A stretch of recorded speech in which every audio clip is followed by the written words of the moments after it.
going to do a talk on what I see as very large foreign policy errors when you look at the situation over in Ukraine. Things that are so huge that they're going to be historic and repercussions for years and years to come.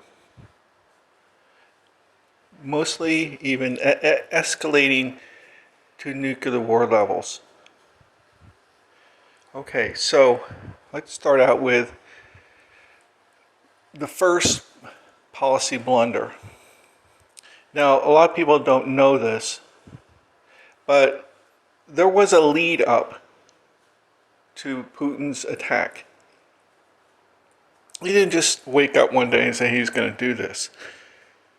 He was instigated. Very similar to what happened with Germany in World War II, where they were kind of set up, instigated to attack Poland. You know, they didn't want to, but they were instigated to attack Poland.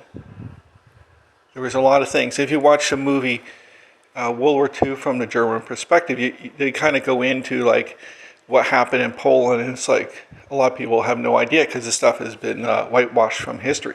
But it's very similar to what happened there. Is what, so they just basically revised the playbook a little bit and repeat the same process there. And they start shelling the people, the DPR, heavily, like 10 times magnitude more in the week leading up to the attack. The other things that were the big setups were, now I think Kamala Harris, she's a dimwit, but they gave her a speech. The real cabal running the White House, it's not Kamala Harris, it's not Joe Biden, he's just an empty suit. He's so demented he didn't know what he's saying or thinking. But the cabal had some things in Kamala Harris' speech that were intolerable to Putin. And one of them was how she welcomed Zelensky into NATO, basically. That she was happy that he had applied for NATO, something along these lines. And this is just something like it's over the red line for Russia. There's no way. And Zelensky had also talked about putting nuclear weapons in Ukraine after he became part of NATO. There's a lot of other factors that are militarily as well that were behind this attack. So, you know, the whole setup. Now, yes, you're gonna, you know, the end result was Putin did, you know, invade a sovereign nation. Yes. You know, he will go down as well as sort of a villain in all this. But Biden got so heavily involved in instigating Ukraine. It's so obvious. And then you look at all the corruption, you know, him and his son, Hunter Biden, had committed in Ukraine massive corruption. You know, in the president of Ukraine, Zelensky, who was a two-bit actor previously, ended up becoming president. He amassed a fortune since he became president of over $500 million. Now, how does a two-bit actor becomes a president and end up with a big, you know, mansions all over the place and a massive wealth of $500 million? Okay, so you know this place is so corrupt to the core. You know, and so this is the backdrop, you know, that Biden was working in. He was blackmailing the leaders over there. All kinds of, it's just so rotten to the core. And this is Biden's swamp. And he'll go down to history as the swamp critter who created this whole mess. And he was the one who rallied all the little chihuahuas in Europe, yapping away at the feet of the Joker to their doom with this sanction package that is so ill-designed and no thought into what was really the repercussions of all this. And you're basically going to starve people in in many countries, with all these disruptions. Look at the energy crisis developing in Europe, and look at Russia. They're stronger now than they were before. So this whole thing wasn't even thought through at any level. They're all just so vindictive. They want to get Putin at any cost, which is another video why they all want to take down Putin so badly. But this whole thing with the swamp, the instigation of Putin, the sanctions, has Biden up to the neck in Ukraine. That's why this is Biden's baby.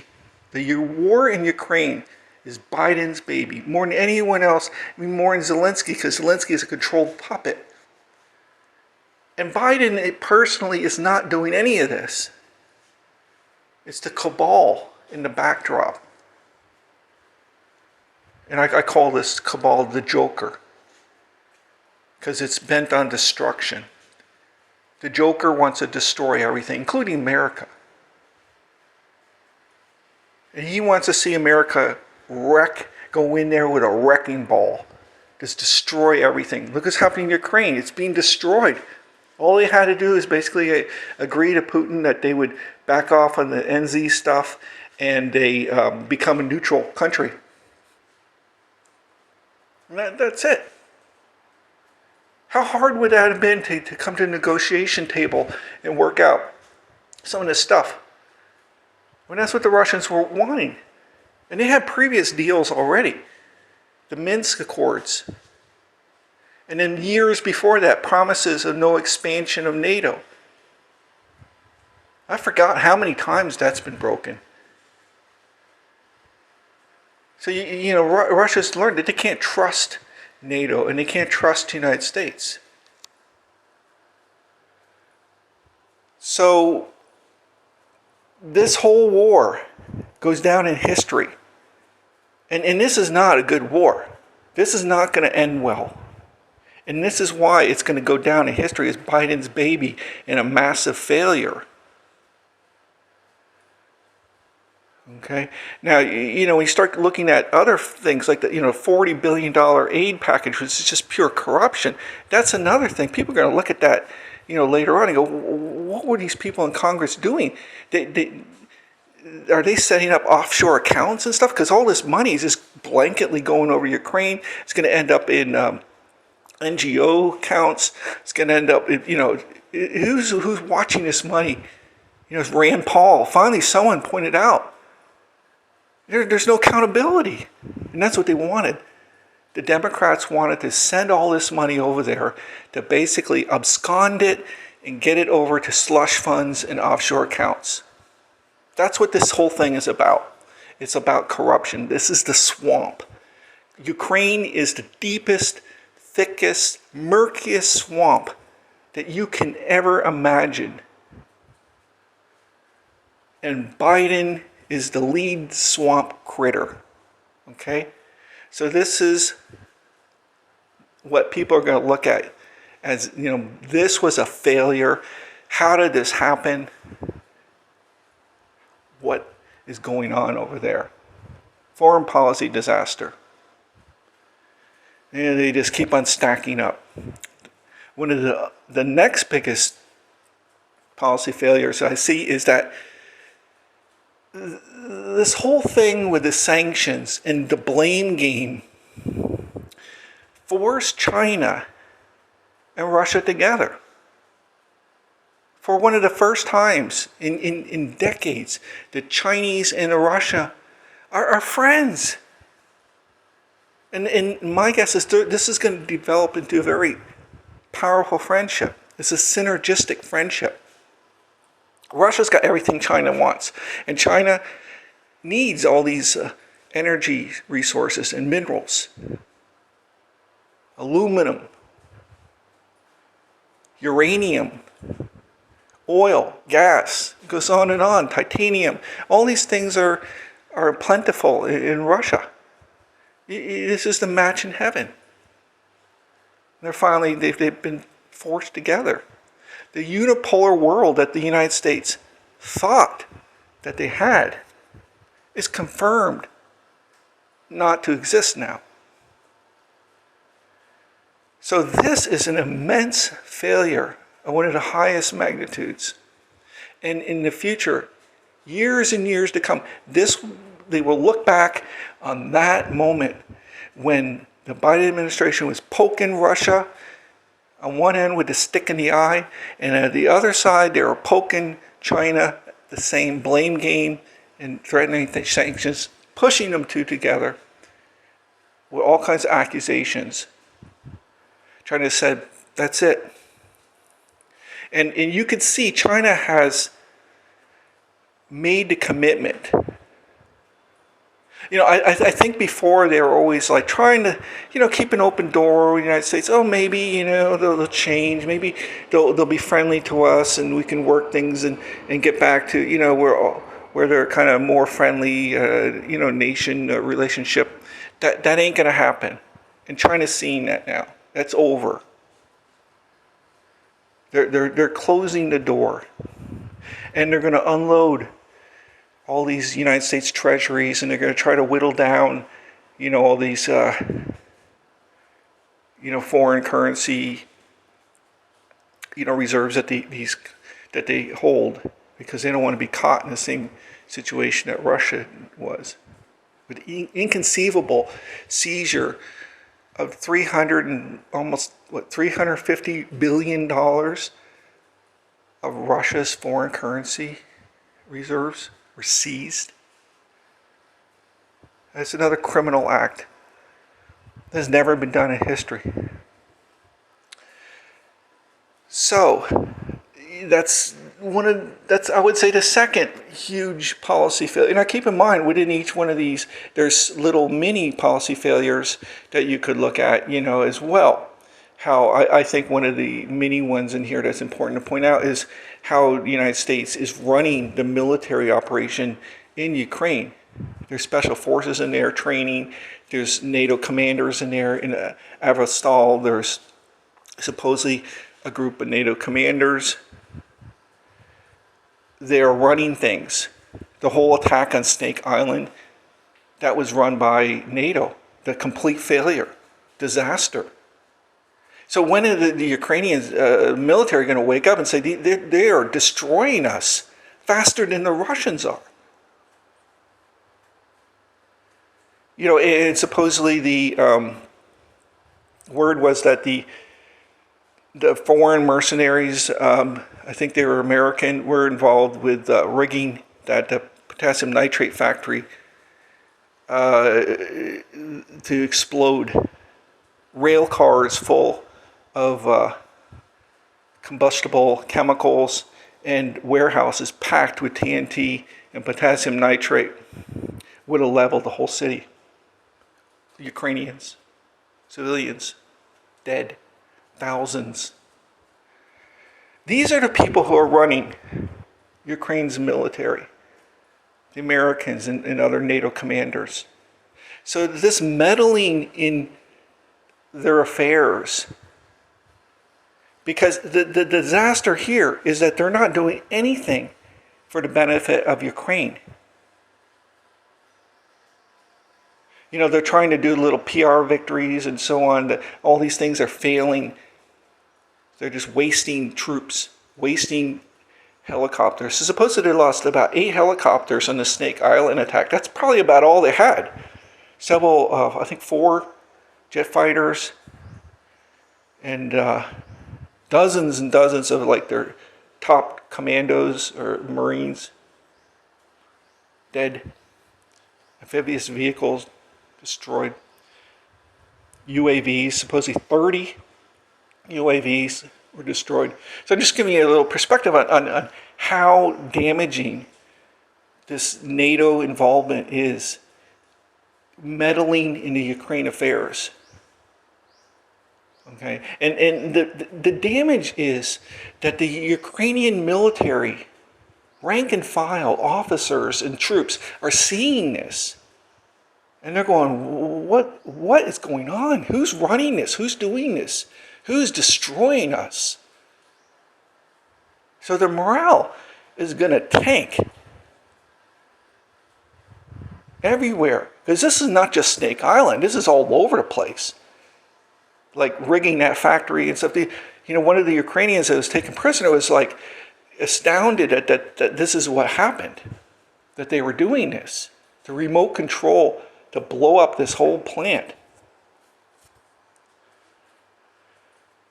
So that is just another example of another, foreign policy blunder, is the meddling in the internal affairs and the military operations of the Ukrainian, high command. And lastly, the finale of the disasters is going to be the complete collapse of the Ukrainian army on the eastern portion of Ukraine. This army is demoralized, lacks food, fuel, ammunition. They have very little artillery support, virtually no aviation support. Their weapons are not up to what they need to defend the Russian attacks. And one by one, these positions are just being annihilated. It's on the verge of complete collapse. And in the next few weeks, you're probably going to hear stories of mass surrendering. And we could be looking at like 80,000, 100,000 troops surrendering. Now, you won't hear about this in mainstream media, but you're going to hear there's going to be a lot of words out there, but they're not going to admit to what the facts are, that it's going to be a complete collapse. Now, Russia is moving into these collapsed areas. And what they're doing is they're offering people referendums. And people are kind of doing this on their own. It's not the Russians telling them to, but I'm sure they support it, to make a decision on what they want to do.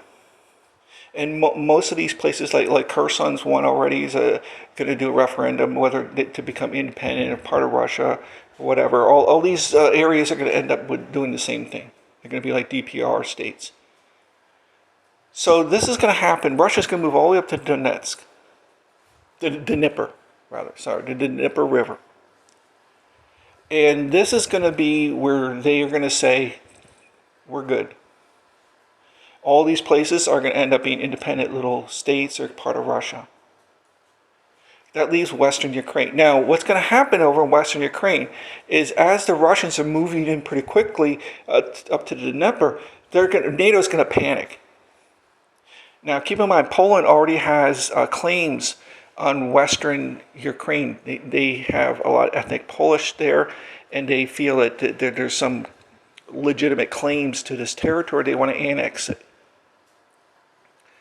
They're going to jump in there and annex that, because they're going to be afraid that the Russians are going to get there, or the Belarus is going to get involved and take that. So the Poles are going to run in there, and they're going to put peacekeepers and stuff, and they're try to kind of claim it, and that'll be kind of like part of NATO or whatever, so Russia can't take it. And so basically what's happening is, then you look at like Odessa. Odessa's blockaded. It's pretty much cut off. It's going to be isolated. Odessa's going to end up being part of, this whole Crimea area down there, part of Russia. It's mostly Russian-speaking people there anyway. So you're going to see Ukraine get gobbled up by all these entities. It's not going to exist in the future. And this all comes down to all these failures that Zelensky as the puppet, the Biden administration led by the Joker cabal,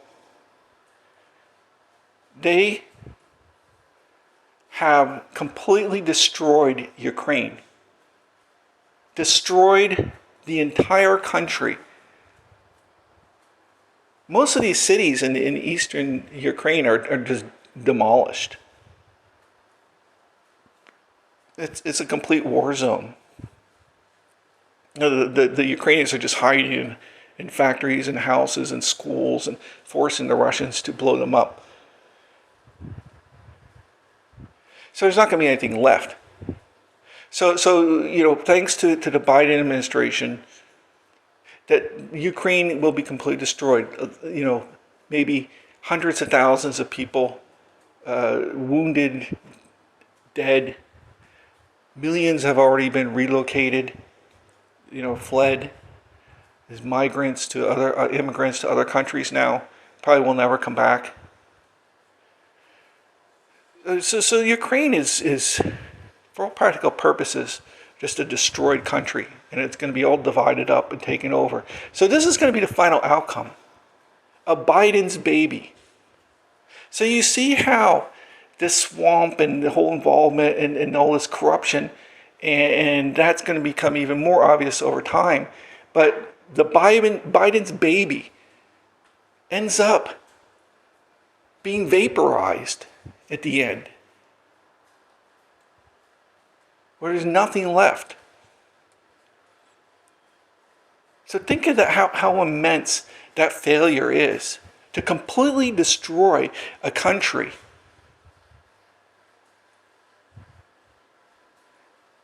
They were supposed to go in there with all these weapons, all these sanctions. They're going to save Ukraine, fight for democracy, but they're really fighting for a lot of NZs and thugs. And the whole country gets annihilated. Can you imagine that? And he's to blame for it all. All of that. That's historic. And this is not a small country. This is a massive country. And in just a few months, meddle in it so severely, instigate a war, bring in all the Russians, let it get completely blown up, make a lot of money, and then wash your hands and walk away.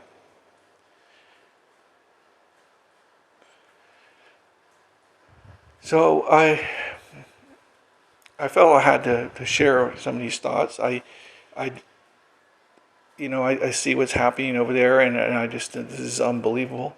And last but not least, one of the biggest policy errors is this whole thing with Finland and Sweden and this NATO membership crap. It kind of came out of the last couple of weeks. Oh, we want to be part of NATO. And NATO, who normally takes years to consider membership. Oh, yeah, we're going to do a Russian. We're going to get you in right away. We're going to expedite this. Are they thinking anything through? Are they thinking of the consequences of this? No, obviously not. And it just came out of nowhere. And they're going to rush Finland in, like right away. The only holdup is Turkey. Turkey's seeing this, and Turkey's like, whoa, this is bad. Turkey, I think, is somewhat sensible. They're like the only ones who try to do some kind of peace talks, and try to work something out here. I think they're legitimately trying to do something good, And Erdogan, he's seeing this, and he's thinking, this is really, really bad. And it is. This could end up going nuclear because of this. And I think all the sheep out there don't quite grasp what this is, what's going to happen with this. Okay, Sweden, not so big of a deal, honestly. It's not that big of a deal. It's Finland. And why? Okay. Finland shares an enormous border with Russia. It goes all the way up into the Arctic Circle. Now, the most important part of the border is adjacent to St. Petersburg. And the entire Russian fleet, other than the Black Sea Fleet. I mean, this is it. This is the Russian fleet. Do you think Russia's going to allow NATO to set up anti-ship missiles right across from their port? I mean, that's insane. That ain't going to happen. It isn't going to happen. And they're not going to end up, already Russia has moved nuclear weapons up to the Finnish border. But this is going to end very, very badly. This is, after the Ukraine thing, there's going to be something that happens up there in Finland. Russia will not allow this. I'd be shocked if Putin, who didn't want Ukraine to be part of NATO, if Finland is even worse. So Putin's going to do something about it. And Finland kind of betrayed, I think, a lot of people in this, because they've always kind of proudly been a neutral country. They were during World War II. They kind of flipped with the NZs, and then they, then later they kind of refuted that, and but overall, Finland tries to be neutral because it sees the situation that it's in. Rightfully so. It needs to be very careful. And Russia did try to invade it just prior to World War II. So, Russia has that history that they if they feel threatened, they'll go in there. So Turkey is all that stands in the way. Now, you're already hearing chatter about how they want to kick Turkey out of NATO, and so they can get this. I mean, imagine it, kicking out someone who disagrees, with one person's view. That's how foreign policy is being done by the Americans and the top NATO leadership.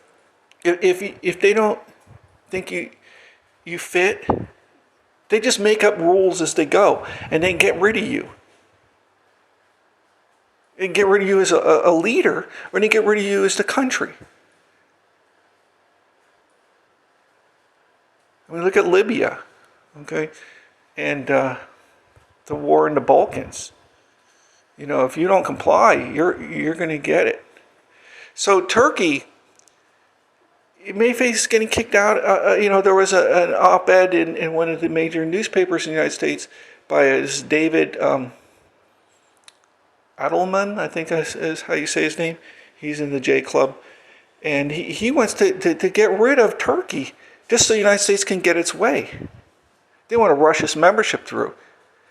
Now keep in mind, my theory was, if you watch a video, who's in charge of the White House, is the Joker cabal wants nuclear war.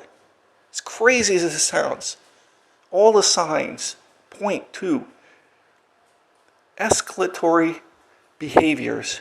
Don't follow words, follow actions always. Follow the behaviors. And you're seeing everything being done to instigate and anger Russia, forcing them into a nuclear confrontation.